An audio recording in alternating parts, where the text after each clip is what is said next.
Assalamualaikum warahmatullahi wabarakatuh. Perkenalkan, saya Dini Dwi Safitri NPM 059 dari kelas 6C. Pada kesempatan ini, saya akan memaparkan hasil jawaban tugas individu 2 pada mata kuliah Inovasi Pendidikan dengan materi proses inovasi pendidikan. Oke, langsung saja ke pertanyaan yang pertama. Jelaskan pengertian tentang proses keputusan inovasi.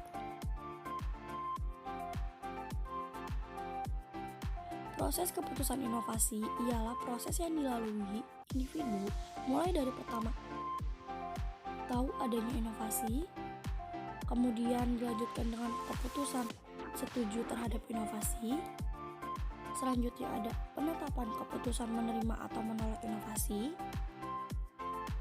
selanjutnya ada implementasi inovasi, dan yang terakhir ada konfirmasi terhadap keputusan inovasi yang telah diambilnya. Pertanyaan yang kedua, apa saja sih faktor yang mempengaruhi proses inovasi pendidikan? Faktor yang mempengaruhi proses inovasi pendidikan, yang pertama ada faktor kegiatan belajar mengajar. Yang menjadi kunci keberhasilan dalam pengelolaan kegiatan belajar mengajar ialah kemampuan guru sebagai tenaga profesional. Guru sebagai tenaga yang telah dipandang memiliki keahlian tertentu dalam bidang pendidikan diserahi tugas dan wewenang untuk mengelola kegiatan belajar mengajar agar dapat mencapai tujuan tertentu, yaitu terjadinya perubahan tingkah laku siswa sesuai dengan tujuan pendidikan nasional dan tujuan institusional yang telah dirumuskan. Yang kedua ada faktor internal dan eksternal. Faktor internal yang mempengaruhi pelaksanaan sistem pendidikan dan inovasi pendidikan ialah siswa. Siswa sangat besar pengaruhnya terhadap proses inovasi karena tujuan pendidikan untuk mencapai perubahan tingkah laku siswa. Jadi, siswa sebagai pusat perhatian dan bahan pertimbangan dalam melaksanakan berbagai macam kebijakan pendidikan. Faktor eksternal yang mempunyai pengaruh dalam proses inovasi pendidikan ialah orang tua. Orang tua murid ikut mempunyai peranan dalam menunjang kelancaran proses inovasi pendidikan, baik ia sebagai penunjang secara moral, membantu dan mendorong kegiatan siswa untuk melakukan kegiatan belajar sesuai dengan yang diharapkan sekolah, maupun sebagai penunjang pengadaan dana. Yang ketiga ada sistem pendidikan, pengelolaan dan pengawasan. Dalam penyelenggaraan pendidikan, di sekolah diatur dengan aturan yang dibuat oleh pemerintah. Penanggung jawab sistem pendidikan di Indonesia adalah Departemen Pendidikan Nasional yang mengatur seluruh sistem berdasarkan ketentuan-ketentuan yang diberlakukan. Selanjutnya ada pertanyaan yang ketiga. Jelaskan mengapa dalam proses keputusan inovasi tidak dapat berlangsung seketika tetapi harus membutuhkan jangka waktu yang panjang. Proses keputusan inovasi. Proses keputusan inovasi bukan kegiatan yang dapat berlangsung seketika, tetapi merupakan serangkaian kegiatan yang berlangsung dalam jangka waktu tertentu, sehingga individu atau organisasi dapat menilai gagasan yang baru itu sebagai bahan pertimbangan untuk selanjutnya akan menerima atau menolak inovasi dan menerapkannya atau tidak menerapkannya. Oleh karena itu, dapat disimpulkan bahwa proses keputusan inovasi tidak dapat berlangsung begitu saja dan membutuhkan jangka waktu yang panjang. Pertanyaan yang keempat, sebutkan dan jelaskan ciri pokok keputusan inovasi yang membedakannya dengan tipe keputusan lainnya. Dimulai dengan adanya ketidaktentuan uncertainty tentang sesuatu inovasi. Misalnya, kita harus mengambil keputusan antara menghadiri rapat atau bermain olahraga.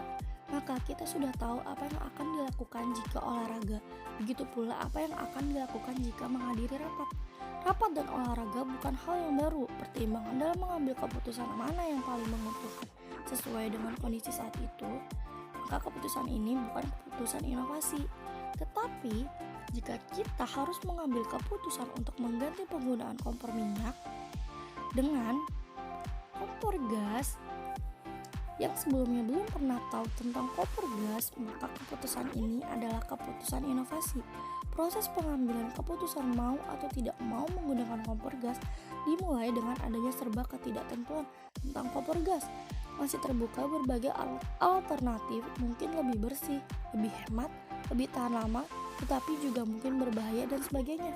Untuk sampai pada keputusan yang mantap, menerima atau menolak kompor gas perlu informasi.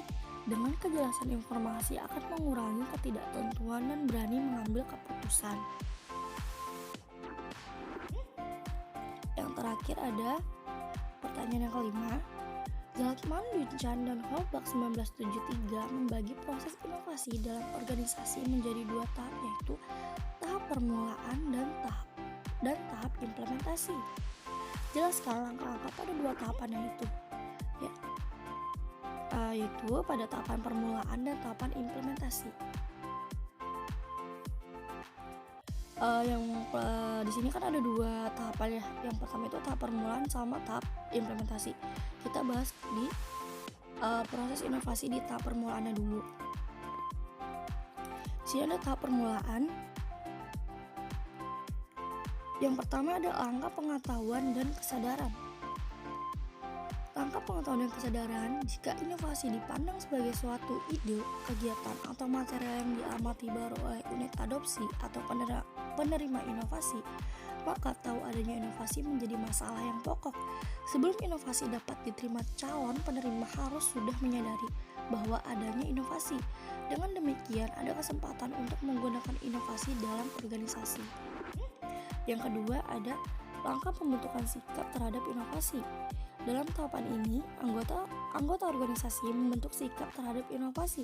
Dari hasil penelitian menunjukkan bahwa sikap terhadap inovasi memegang peranan yang penting untuk menimbulkan motivasi untuk ingin berubah atau mau menerima inovasi. Langkah yang ketiga yaitu langkah pengambilan keputusan. Pada langkah ini, segala informasi tentang potensi inovasi dievaluasi. Jika unit pengambil keputusan dalam organisasi menganggap bahwa inovasi itu memang dapat diterima dan ia senang untuk menerimanya, maka inovasi akan diterima dan diterapkan dalam organisasi.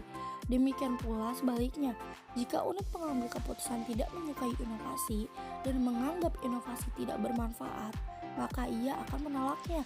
Pada saat akan mengambil keputusan, peranan komunikasi sangat penting untuk memperoleh informasi yang sebanyak-banyaknya tentang inovasi, sehingga keputusan yang diambil benar-benar mantap dan tidak terjadi salah pilih yang dapat mengakibatkan kerugian bagi organisasi.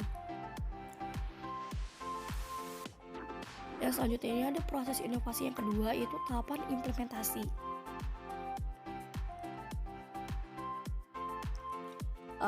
Langkah pertamanya yaitu langkah awal atau permulaan implementasi. Pada langkah ini, organisasi mencoba menerapkan sebagian inovasi. Misalnya, setelah dekan memutuskan bahwa semua dosen harus membuat persiapan mengajar dengan model satuan acara perkuliahan, maka pada awal penerapannya, setiap dosen diwajibkan membuat untuk satu mata kuliah dulu sebelum nanti akan berlaku untuk semua mata kuliah. Yang kedua, di sini ada langkah kelanjutan pembinaan penerapan inovasi. Jika pada penerapan awal telah berhasil, para anggota telah mengetahui dan memahami inovasi serta memperoleh pengalaman dalam menerapkannya, maka tinggal melanjutkan dan menjaga kelangsungannya. Oke, cukup sekian pemaparan jawaban dari saya. Kurang lebihnya mohon maaf. Terima kasih bagi yang sudah menonton, semoga bermanfaat. Wassalamualaikum warahmatullahi wabarakatuh.